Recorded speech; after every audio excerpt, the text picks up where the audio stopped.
You're listening to Garden Master Ken Lain and the Top 10 Gardener Podcast. Welcome to the Top 10 Garden Show.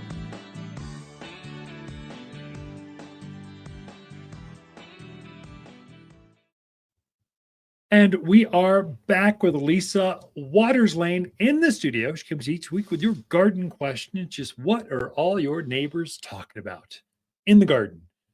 I kind of intro that well enough. Sure. Short and sweet. Hey, Lisa. Hi. Lots of holiday parties. Yeah. Lots of chocolates, fudges, punch. We haven't had any punch. No punch. No punch. Probably People is a do good punch thing. anymore. I don't know if people do punch anymore. I had a recipe for a punch for the Christmas dinner, just going, you can make it so light that it kind of like it's Kool-Aid basically, and it's pretty because it's got fruits floating in it. Although fruits and flies not good, just fruits. I don't know. But do we have a punch bowl? Does anybody have I it? don't Remember, know. everybody Yeah, that's a good used to thought. have a punch bowl in the day. You had a punch bowl, little glasses. What do they call those? That special Tupperware stuff you get made out of glass. You collect. It's like Pyrex. Pyrex. Tupperware? It's not Tupperware. Tupperware. I don't know. Pyrex. We've got Pyrex. We do have Pyrex. We have a Dutch oven. How about that? Non-heated, just like a cast iron, big old heavy thing that someone's going to knock over. We'll have to think this through. Yeah. Or not have punch, just have potatoes. I don't know. Wine. I don't know. Stick with the liquor. Stick with the gin and tonic. There you go. So, garden questions. Mhm. What are people thinking about this Sure. as we come into true winter now? Yeah, that is true. So Aaron in Prescott Valley put in 5 emerald arborvitae this spring. He said they've been doing great, doing well, growing, but now he's noticing some bronze coloring on them. He wants to know, basically, is that a normal thing for winter, or is it something to be concerned about? Yeah, Aaron. So that is completely normal. I preach it like starting in September and October. Gardeners, fertilize your evergreens. Make sure you get them. Put 744 all-purpose food for 2 months straight. I say, do that so that your evergreens won't turn this bronze color in winter, or yellow. Sometimes it turns yellow. Sometimes they can be purple. It depends on the evergreen, but it's not unhealthy. It's pretty standard. I would say, just if you haven't fertilize now with 744. It'll keep it from getting worse, and it will green up faster starting usually February, March. It's starting to green right back up, and then it's right back out of it. So evergreens typically are not evergreen. There's a cycle of different colors through the season. Of course, they're in spring. It's Kelly green, bright, vibrant, soft, new growth. Then it goes into more traditional forest green.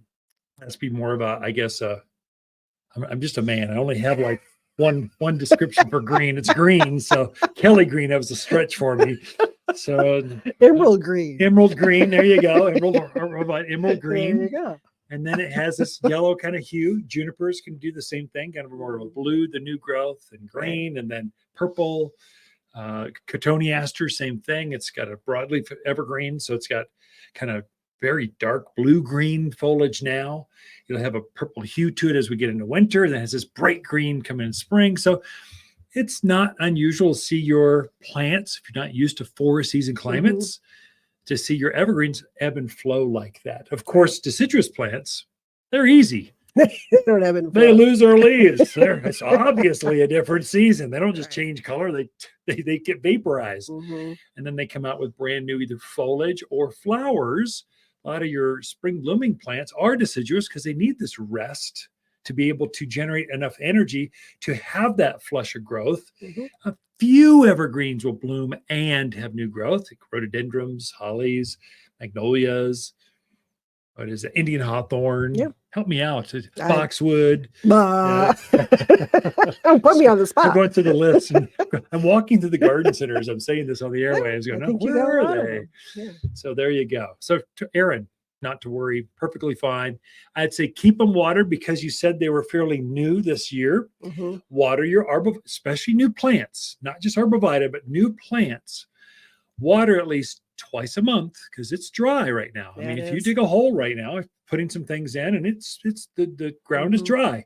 You want to keep those plants hydrated, that soil around it, so that the winter cold doesn't damage or cause winter burn or tip burn, different names for it. But it's, if a plant goes through a cold spell and it's dry, you'll get this damage to it. Typically doesn't kill it, but it sure makes it look ugly, and you'll set you back a step next spring. So all those people that turned off their irrigation systems, I get it, but those plants still need water.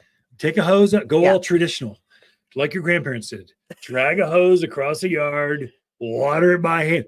Here you go. Come to the garden center. Get a watering can, fill them up, schlep them over there, and then water your plant. But it'll make a difference next spring with your plants. Definitely. Dramatic. I mean, it's dramatic. Yeah. Okay. Our next question is from Daniel in Prescott. He has a new home. The contractors or the excavators do what they normally do, and they scrape the snot out of it. He wants to put some more native grasses and flowers back on. It's a little bit of a slopey area that he wants to cover. Sure. So he's just looking for some tips and tricks to do it correctly the first time. Sure. Daniel, great question. First of all, let me just welcome you to the neighborhood. Welcome to God's country. I guess I'm just assuming you're just fresh from California or Chicago or wherever people come from, or maybe you just moved across the street. I don't know. Maybe. Welcome to the new house. It sounds fun. So typical to have construction scars, especially bigger properties. So smaller properties, they just rock it over. Obviously, you're dealing with a little bit larger piece. So you got some scars of construction out there. We've got two things, and you want to do this during the winter. We've got a wildflower mix. And for you specifically, because you said you want to have wild grasses and wild flowers, I'm assuming you want them more native-y. We have an Arizona mix. Very, very good stuff. You could blend some of that with, because I'm making some assumptions. Probably you're on a bigger piece of property. You're out there where the deer and javelina and rabbits are. We have a deer and rabbit resistive list, and you can blend those two flower mixes together. You want to put that on anytime between now and January, be your peak window for putting wildflower seed down. We also have, this is very interesting, we have a wild grass mix. So we made a grass mix just for people like Daniel. So it's as you're driving down the road and you see wild grasses off to the side of the road, it's that grass. It's wheatgrass and grama grass and blue fescues. We've taken all those, blended it so that you could revegetate that and be very native. It'd be perfect for that slope. So that you're going to want to do probably at the same time. I would say blend it. I would say get a bag, shake and bake this thing. Put your wild grasses, put your wildflowers, mix them all together, spread them as evenly as you can out there by the end of January. Put a little layer of Water's premium mulch. We screen that compost down real tight. Keep the birds off, help you revegetate, help you get germination better, and you'll have a beautiful patch of. You won't see those tractor tires. It won't be bald. It won't have a bunch of weeds and tumbleweed or horehound. It'll be beautiful flowers. So how often would he need to water that? If you're really going to do it, here's how we've done it in the past. You go down to Cal Ranch or just your hardware store, get a soaker hose, like your traditional, like half-inch soaker hose, snake it around up and down that hill, turn it on, and wherever the wet spots are, put your seed and stuff right there, and it will germinate like that, and then water it, I don't know, every 10, 14 days right now. Maybe when you start to see seedlings coming up once a week or so, keep it evenly moist but not soggy kind of thing. These are wild seed. That's kind of how you'd approach it. And you'll start having flowers. They'll come up in waves. So the grasses will come up in waves, and so will the flowers. So it'll start to come up, and it'll be the poppies, and then it will be the echinaceas, then it'll be the gaillardias, and it'll be this mixture's got, I don't know, over a dozen varieties of wild flowers made for here. And so if you're blending a couple of mixtures together, you have even more. And the grass has got 6 or 7 varieties of wild grasses in it. So you'll see this pulsating wave through spring of beautiful new growth. And so main thing is it'll keep in when the monsoons hit, it'll keep that hill from eroding. And most importantly, you're right there exposed on a hill. You're going to have weeds blowing in on you. You will have weeds everywhere if you don't get on this. So your timing's midwinter to start wild patches like this. Then hopefully that helps you Wow, like that. 2 questions. We're out of time. Yeah. Ken and Lisa Lain, the Mountain Gardeners. Be right back after this. Okay, maybe after the same white elephant exchange, it's time to start a new holiday tradition.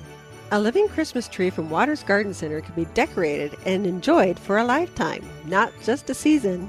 When the holiday festivities end, gather family and friends and plant your tree together for years of enjoyment. Guaranteed. As your family tree grows, have a tree grow with your family from Waters Garden Center in Prescott. You're listening to Ken Lain, aka the Top 10 Gardener. Ken can be found throughout the week in Prescott at Waters Family Garden Center. Listen daily as he answers the top 10 questions of the week, streaming on Apple, Google, Spotify, or wherever you download your podcasts.